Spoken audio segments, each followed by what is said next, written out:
So, ito yung first trade natin for April 2. So, tingnan natin kung papalag to si Dodge USDT. Place natin yung trade natin. So, ito yung tina-target natin. Baka mang-whip pa dyan bago siya bumaba. So, dagdag confluence na lang din tong head and shoulder. Pababa.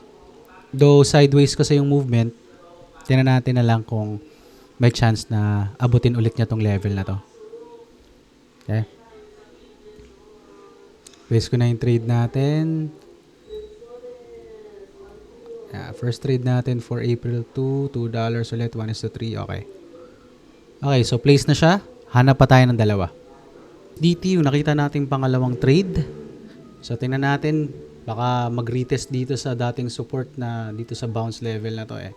Sa support level. Tapos, ayun lang. Baka mang-whip lang dito and then tumuloy siya pababa.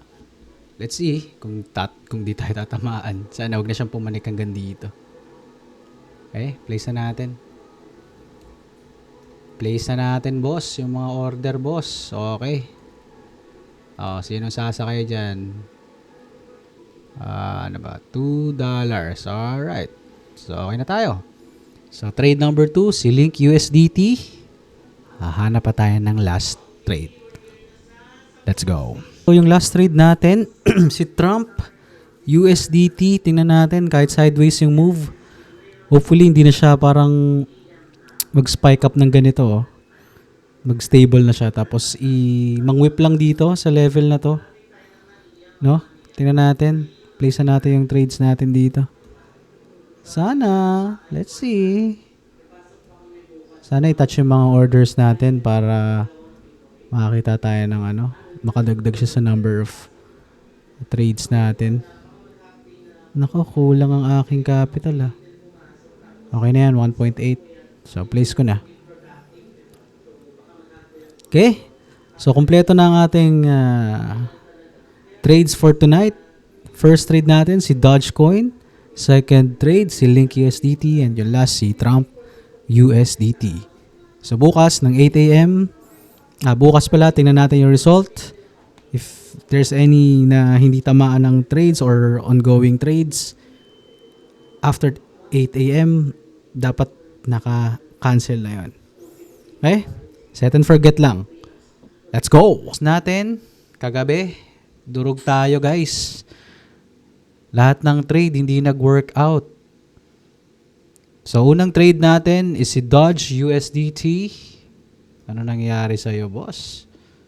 Wala Humarurot pataas Humarurot siya Sayang din. You know what? Sayang din. Kung ano lang din siya. Kung 2, kaya natin 1:2. Pero, strict tayo sa rules. Mas mababa yung percentage ng winning. Pero, mas okay sa akin yung return. No? Mas okay sa 1:3. Pero, i-refine pa naman natin No, titingnan natin kung saan babalanse yung kung mababa yung winning percentage ng 1:3, pwede natin baba ng 1:2. Ganun lang din. Basta mas malaki dapat yung napapanalo natin kaysa natatalo. Okay? So Dodge, talo tayo sa ano ba yung pangalawa? Link USDT, talo din to Ayan talo din Pero tingnan nyo parang nung tinouch siya kung 1:2 yung mga targets natin. 'Di ba? Probably nag-work. So, mga 6 na beses ko na siya na-encounter na ganun. No? So, yung last trade natin is si Trump USDT. Wala rin nangyari sa kanya, boss Ito, dumiretso talaga siya pataas si Trump. Hindi na siya tumuloy pababa. No? So, ngayon, sana makabawi tayo. Pero anyway, nagta-trial and error din naman tayo ngayon. No? So, sana makita rin natin ang liwanag.